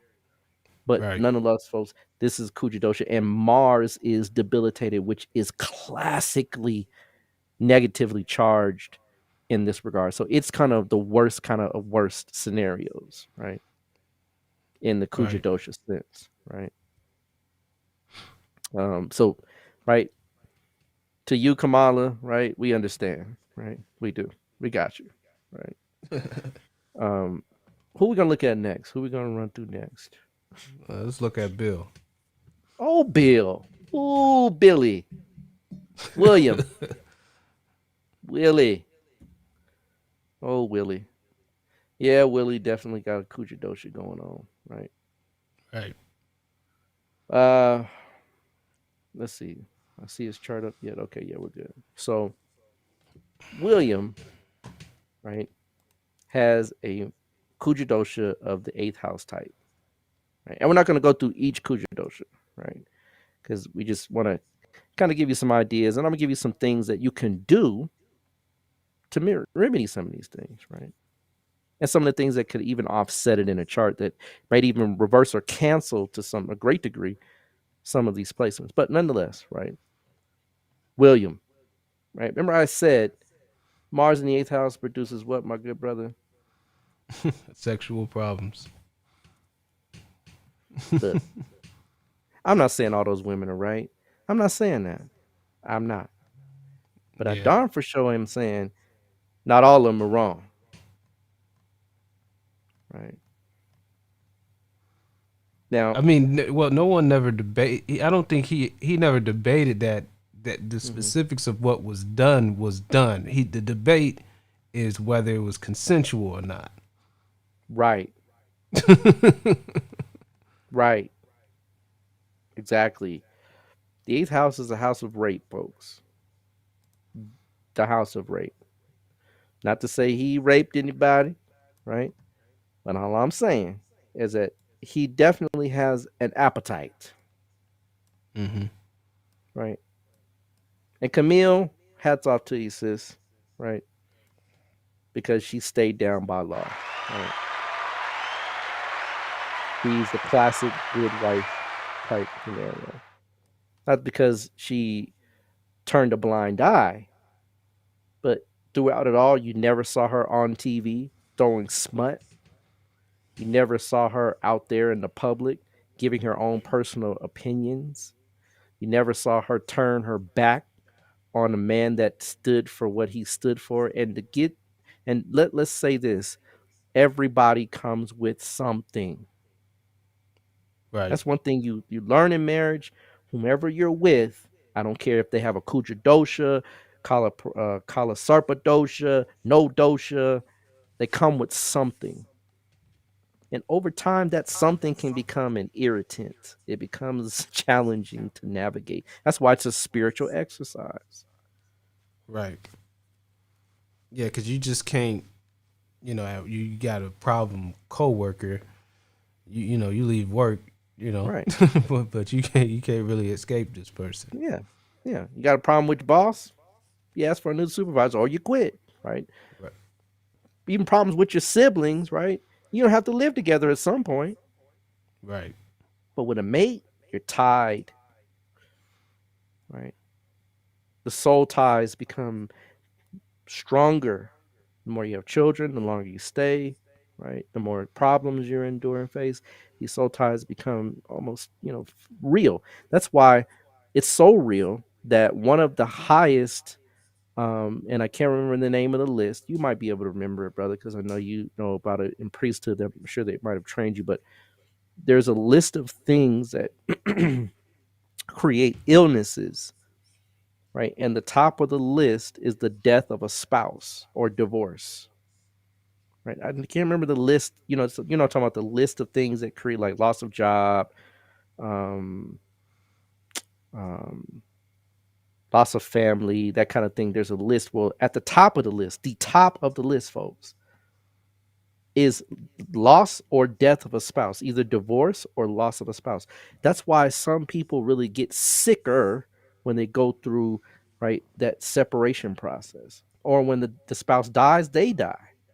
Yeah, See, there's a lot of data on that especially for especially older. if you're older, right? That's why the seventh house is a Makara house, right? Mm-hmm. It's a death house, right? Because as you get older, those soul ties, that bond, right, it becomes like cement, and when it's broken, right, it produces a lot of fallout in the stress area, in the area of stress, health, right, mental wellness. That is a major thing. So again, salute to Camille, because that is a true woman. She stood the test of time, regardless of all the things I'm sure she has heard and has been able. Imagine her in-laws. Girl, you tripping? You with this Negro? He crept on you with those women, and did you see the women? Right? I mean, I'm sure, right? They look like men. No, like, you know what I mean? Like, I mean, for real, right? Yeah. So she is, I don't want to say a classic example of what it means to endure and to have a fortitude, but you got to give her props because I haven't heard one word from her, not one. No. Right. Be interesting to see her chart, but nonetheless, Mars in the eighth produces high libido, high sexual drives, and an insatiable desire for the opposite sex, or sex itself. Period. I don't want to say opposite, just sex. Right. It is real, right? And so this is where the infidelity, as I mentioned, eighth house, 12th house can play itself out, bar none, right? So Bill definitely, has the chart set up to produce the characteristics and the tendencies that he has been accused of. He does. Now, if I Yeah. go deeper, right, I can show you that yes, he did do those things, right? Because the eighth lord, which is Venus, goes directly to the third house of hands. And Venus is a planet that deals with sexual sides. It deals with women, and it also rules the eighth. And K2 is there, which is the knockout, right? Well, we talked about it We in the did Bill talk about Cosby it episode. before. Right? We did. Yep. So We did. So it's there if you want to go check back, that episode. check it out. Absolutely, because it's a good episode too. Right? Indeed. So this is Bill, but he is Kuja Dosh oriented.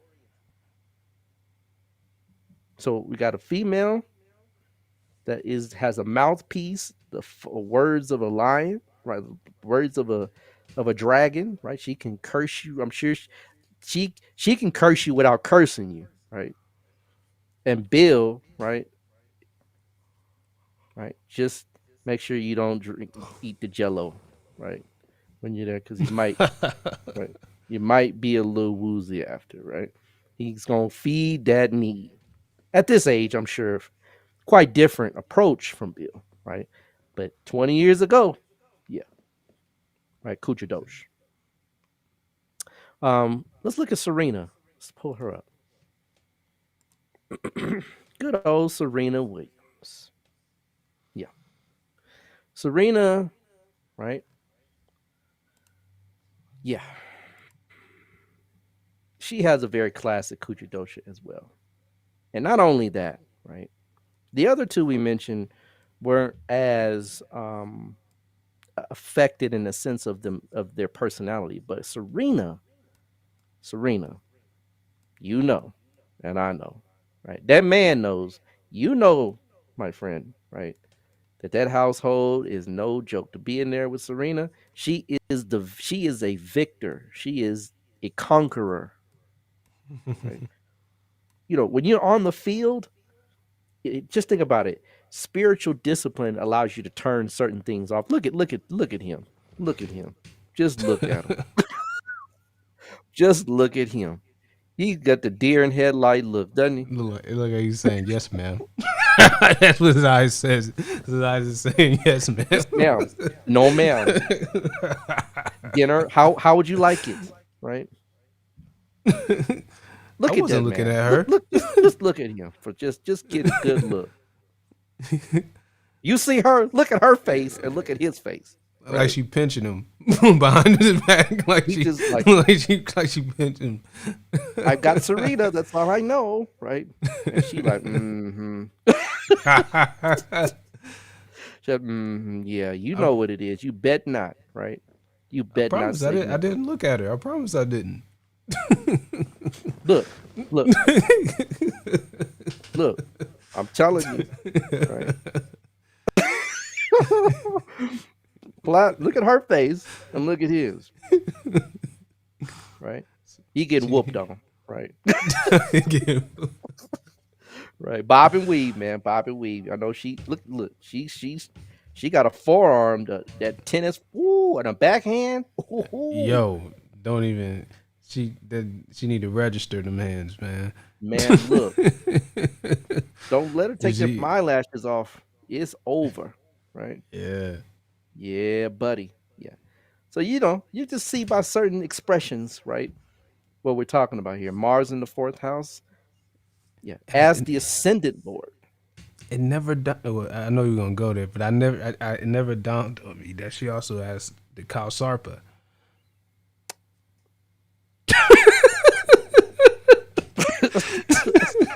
I didn't even realize that until just now. Yeah, man. Yeah. Oh yeah, she hard body. And she done been through a few too. She been through a few relationships. Common. Yeah. Got out of Dodge. Right. He has used some common sense on that one, didn't you, Common? Right. Yeah. Yeah. Common had woke up. I think he got a knack for them. I think he got a knack for that. Yeah, we gotta look at what's her name's chart too. If we ever get her time, because she really Angela Rye. What's her name? Angela Rye. No, not Angela Rye. Erykah Badu. No, the new one, the one that she's with now. He's with now. The comedian. Oh, Tiffany Haddish. Tiffany Haddish. Yeah. Yeah.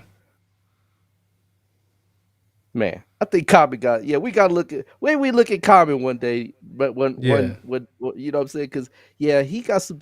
Yeah, everyone I just named, maybe with an exception of Erykah Badu, maybe. With what? Maybe, as far as just the heavy martial energy. Erykah Badu. Maybe she has a strong independent energy. No, she got martial energy. I hadn't looked at her chart in a very long time, so I don't remember. She put the metal. She put the grill in. Yeah, buddy. Yeah, she got. Okay. I think I've seen Erica's chart before. Not her chart in the sense of the classics and the time and all, but I've seen the placements, and she's no joke too. Right. It's been a while since I looked at it. But I know you've seen it, and it's got a lot of energetics in there that just, yeah. How many baby daddies you got? Quite a few, right? Top five best MC list. Man, she's no joke. Right? Or some of the greatest. She only had babies with dope MCs. So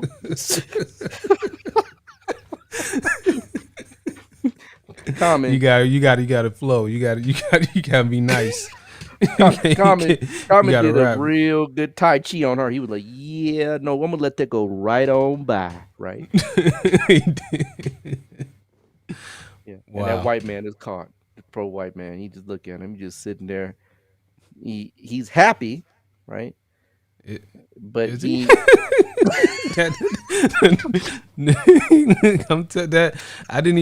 I grabbed a picture, but I mean it's just written all over his face. Look, you know, and her face is even more so telling than his, right? Right, like she just got done straightening him or something like that. She just checked him real quick. I told you in the back, don't ever say that to me in public, right? Right. He's like, okay, honey, roses and berries, right? Oh gosh, right. But nonetheless, right. You can see she has a classic. Not only my man pointed out at Kalsarpa, I didn't even see that, right? Because I wasn't looking, but she does have that. But she has her ascendant lord in the fourth house. Now, here's the thing, and you say, well, Ra, how do you know if this is correct? Because, you know, she's married. Married and happily married are two very what? Different things, right? Yeah, it's different. Because they'll ask you, are you married? Right? And the question is after what? Are you happily married? Right. Now, her ascendant lord is in the fourth. That means she herself, right, is debilitated for all intents and purposes. She registers with the animosity that the emotions can fuel, right, behind a Mars debilitation. So this is another one that has the classic edge, and it is really rough. Man, you ever seen her temper on the court? Oh my God. She throws that racket down like she busting somebody's head open. She breaks the racket like she, you know. Well, his racket probably broke. His racket probably gets broke quite often, right? She probably running. Yeah. Don't be surprised he come out with some pictures, right, with him, right, in a frantic mode, right? Wow. The one thing that you can always tell with a Mars fourth house dosha, Mars Kuja Dosha, is the mother, right? The circumstances surrounding the mother will be a key marker a lot of times in a Kuja Dosha in the fourth house, right? This is one where domestic violence can happen, right? And she beats him to that phone every time. I know I'm bad today, folks, right? She beats him to that phone every time. She quit, right? Oh, you think you're gonna get to the phone? You think, bam, right? I got that phone, right? She's got it for real. So the mother situation is always a tell-all. The home life, right? She had a very martial upbringing. In fact, they've got a movie coming out. I really intend on seeing it because they are phenomenal sports stars. I would never take that away from her. She is one of the best tennis players, female tennis players out, right? She deserves all props in that regard. But as you stated, right, we really can classically see, right, that she has a temper, right? Right, she has a temper. Interestingly enough, Mars aspects the seventh house from the fourth. And you see, look, check this out. You see that Venus in there with Mercury? Look at his face, right? That's Venus with Mercury in that seventh house, right? Because he literally is sitting there just as sweet as he can be, right? Right? And he tries to communicate. He tries to talk it out, right? But her unrealistic expectations and her propensity for violence is there in the home. It's just not going to come out right away. But give it time, right? Give it time. And Saturn, right, is aspecting it right now, right? You might be even surprised, Saturn, as it moves towards the 22nd degree here in the next few months. We might even see a few things. I'm not saying it will happen. We already did.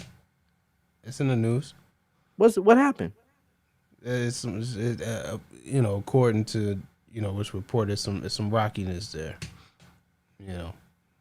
Some say followed each other on social media, and is that right? Yeah. Interesting. See, I didn't even know that. I had not a clue. Right. Thank you for that update, because that makes perfect sense with Saturn in that aspect. Right. Saturn aspects the 10th, and that's your drive to career. But here's the other piece that adds fuel to the fire. The dragon's head, right, is there, right? Rahu is there. Hardcore, man. She has the innate core to win at all cost. At all cost. Right. And if you look, that movie's coming out. I'm gonna go watch that movie because I want to see how they depict her. They're not gonna show her in a limelight that is true to the. Because it's about her dad. It's really about. About her dad. You're right. It is. It's about a black man that raised two daughters to a high level of sports stardom, and he's a hell of a guy too. To raise, two girls in Compton, right? To be able to produce, right? Serena and Venus. I mean, that is serious business. And isn't it also interesting that the third lord is Mercury and is conjunct what? Venus. And the third house deals right in younger siblings. Right. Well, she's younger than her, but she's younger. Okay, then that makes sense. Okay, then we can take that back. But interestingly enough, right? Mars does produce aspect to Venus and Mercury, right? So it's still hot up in there, right? The fourth house is the kitchen, right? So they say if it's too hot, get out the kitchen. Well, her kitchen is hot, right? No joke. And I don't see any debilitation. I mean, not debilitation, but cancellation. I don't see any at all. There's no cancellation. Right. Let's do one last one before we go, right? Let's go ahead and do James Brown. Well, she even has one in the D9. Yes, she does. She does. She does. Yeah, it ain't no joke around them woods, man. It ain't no joke. Right. Interesting. So, fella, good luck.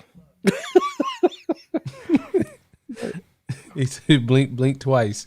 Yeah. You better not blink. You better not blink. Blink twice if you're in danger. You better not. It's good. When we get home, what's going to happen? That face is classic. That is the perfect picture, man. Perfect picture. And what does it say? Game changer in the back? Yeah. Yeah. Wow. Oh, this is good. Yeah, let's look at James. Let's get some James Brown going, right? Right. James really, right? He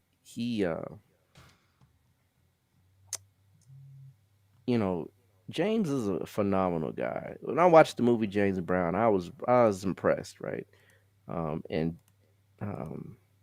Man, he's the brother that rest in peace, right? That played James. Only he could play James like that, right? That was a classic movie, right? Classic acting skills, because he depicted James to the T. Right? Definitely, Chadwick definitely, rest in power, brother. Definitely rest in power. So he's got some interesting stuff in his chart, right? And here's the thing: the better Mars is placed in the sign, the lighter the dosha, right? The less intense the dosha. He does have Mars with K2, however, so that still is going to produce a high level intensity. But it's in Leo, and Mars is the Yoga Karaka, or the best planet that rules the fifth and the 10th house, a trine in the Kendra house. So that is a good planet to have for Cancer, but it is in a Kuja Dosha placement. Now, there's a lot of times they'll say it's canceled. It can be canceled if there's positions that yield certain lighter aspects, right? um, it's not really in the sense canceled.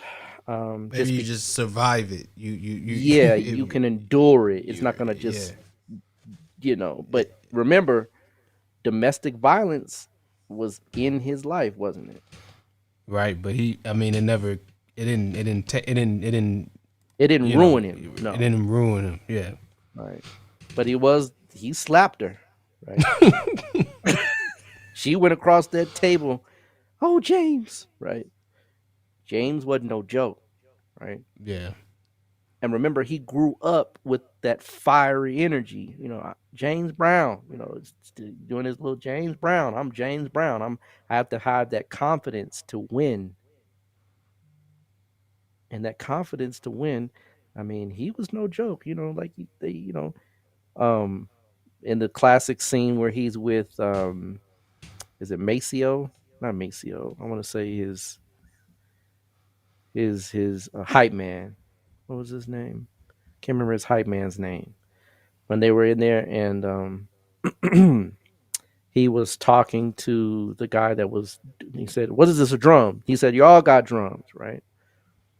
And he's like, "Look," or he's like, he fined him or something, right? That intensity, that need to be number one. Now, Sun is in the 10th house in Aries, exalted, right? That is also why we see James Brown as the godfather, son, father of soul, right? Right. But, and Venus is with it, the planet of music, right? So again, classic position for his placement, produces that James Brown energy, right? But it's also interesting that he wrote a song called "It's a Man's World," right? Or at least performed it. I don't know if he wrote it, but performed it, right? And a man's world is just that what James would adhere to with Mars in the second house in Leo. Leo is the sign of manhood, right? Fatherhood. So again, it can reduce some of the intensity, but the dosha is still there, especially when it's conjunct a malefic planet, which is K2. That is classic. Jupiter there does reduce the malefic energy. That is one of the things I was going to mention to you, is that Jupiter can simmer down the intensity. Right. Right. But Mars in the second, his mouth was fiery, wasn't it? Oh yeah. Right. Yeah, even his voice is like scratchy. It's like, yeah, James. Hit that. Right. Right. Right. That's James, right? That Mars, exactly, that raspy, harsh, and you'll see that over and over and over. Mars in the second house will produce that. Kamala is a little different, right? But nonetheless, right? I'm sure, right? Them words beat out the raspiness by far, right? But James Brown, right, is a tell-all for Kuja Dosha in that it does show some of the lesser effects. Because everyone we've seen so far has been almost right at the tip of the iceberg with the malefic output, right? But James, and again, I think because he married a lot. Yeah. I think that's his third wife.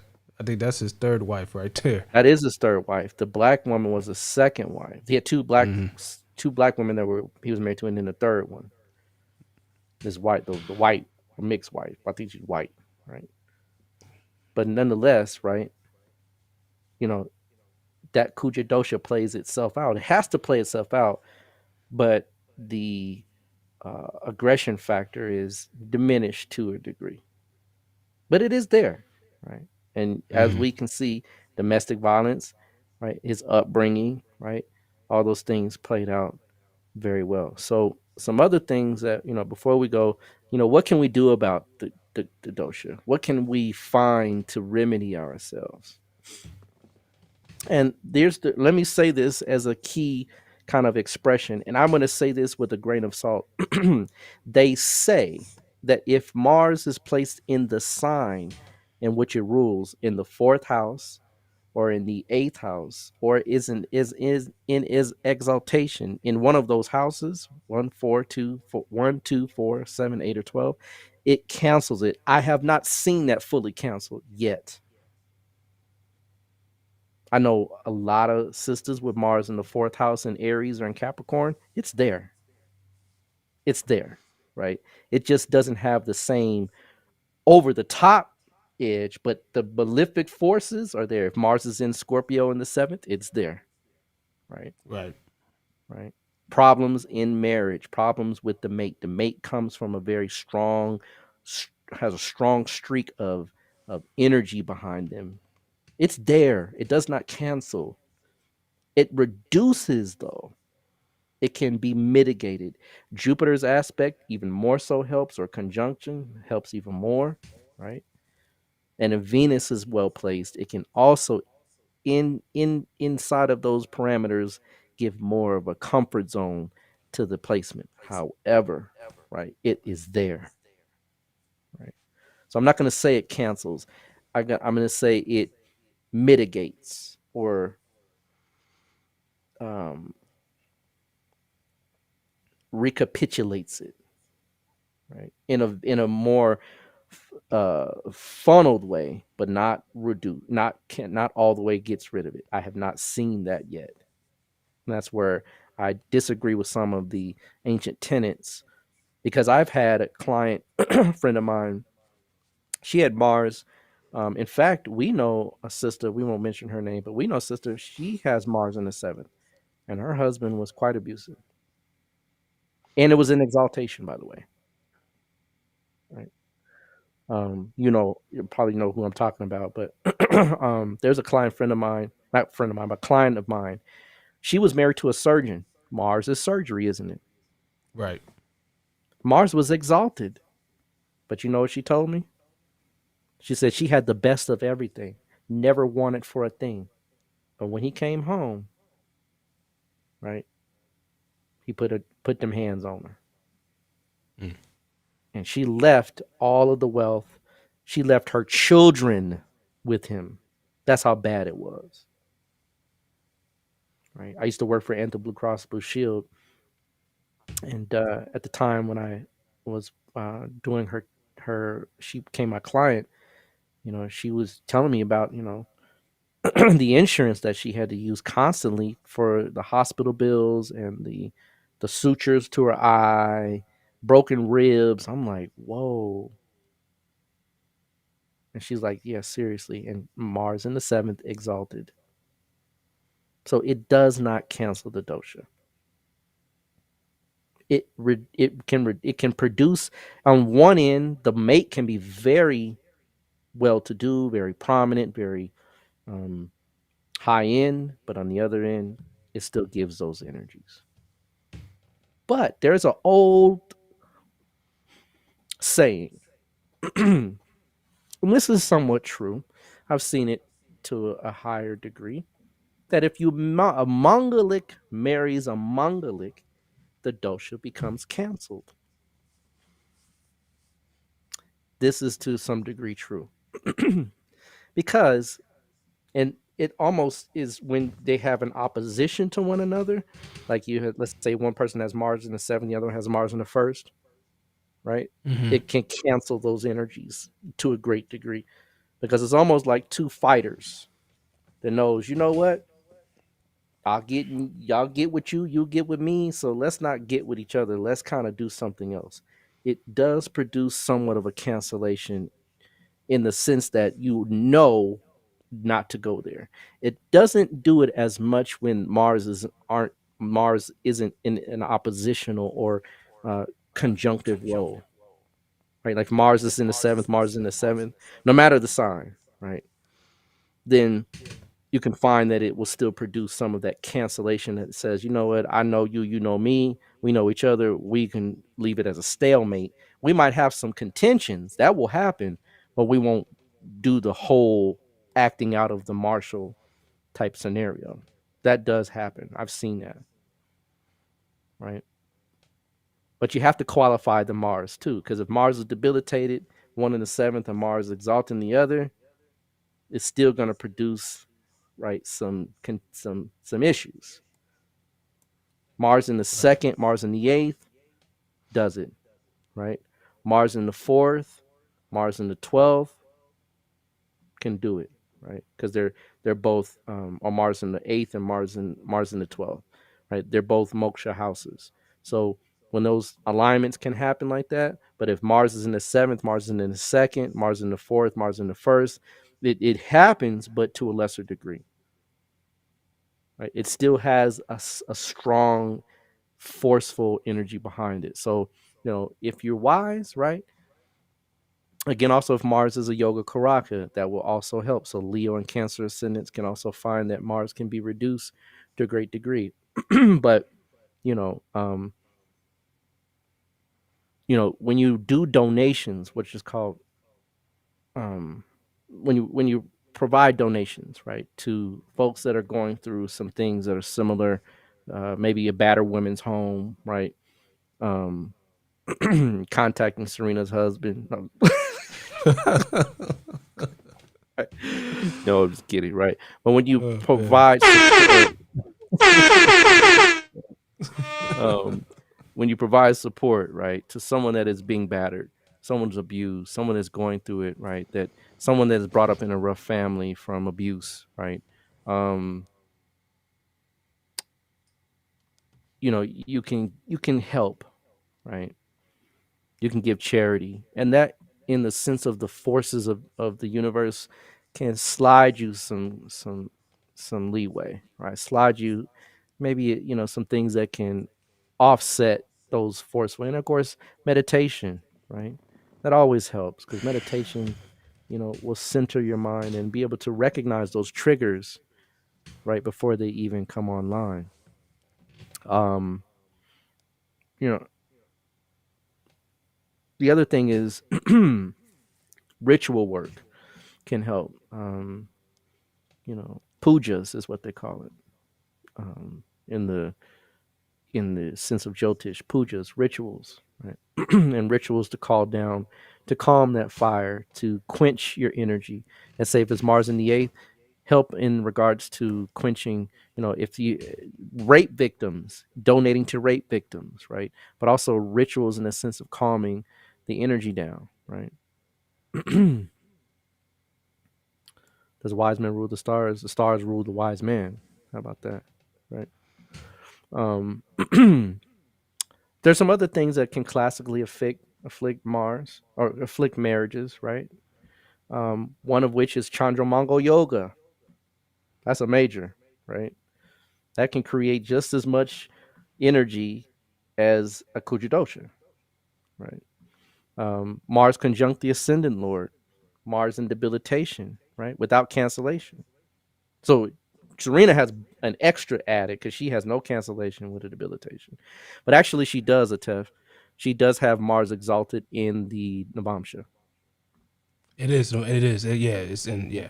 Yeah. So she has a cancellation in that regard. Mars conjunct Saturn can also, right, can create some major frustrations, and that's a classic. Mars with Saturn almost as bad as Kuja Dosh. In fact, they're equivalent in my standard. Venus debilitation, Venus conjunct Mars, Venus with a malefic planet or with K2, right, or even Rahu. The nodal axis involving Rahu, or the nodal axis in the first or the seventh house, can also create major issues in marriage. Shaprit yogas, when Saturn and Rahu are conjunct, can also create issues. So these are some of the other things. So it's just not Kuja Dosha. I just don't want to leave Kuja Dosha out there or Mongolic Dosha as the only thing that, or the high end of it. They all produce marital contingencies. So in that regard, right, I think we've done a pretty good job in going through, right, some of the things or many of the things that Mars can produce in its affliction of marriage, right? But just contact me if you don't know if you have it, if you want to know if you have it, if you want to know some of the things you can do, because remedies are very specific. That's why you never hear me say remedies on here, because remedies are just like the specifics of your chart. There's not a one size fits all, right? We have to find out what it is that you're going through and what you specifically need to do to remedy the problem. So, get with me. Like, we talked about earlier, you can get with me to kalapurushaastrology@gmail.com or hit me up on Facebook or IG via Shekhem Ra. We can sit down and map these things out and even potentially produce some connections with other people that might have some similar placements that could offset some of these imbalances. So with that, I think we're going to, say good night. Indeed. Yeah, man, we done rolled out. Another one, right? We done did a feature film, man. We feature film. Yeah, we did, right? 2 hours. Indeed. Right? Indeed. But like always, thank you all for tuning in. This was episode 22. This is episode 97 overall. Or whatnot. Big up to that. Got some good episodes rounding up this season coming up, so definitely stay tuned. Again, I'm Arut. This is Brother Ra, and we'll be back with another great episode real soon. So like I said, hit that notification bell so you can see when we post it. Follow us on social media and everything like that so you can see when we're going live again or whatnot. But thank you all for tuning in, and we'll be back next week. We'll be back this week. Just stay on the lookout. All right, everybody, be safe out there. All right, peace.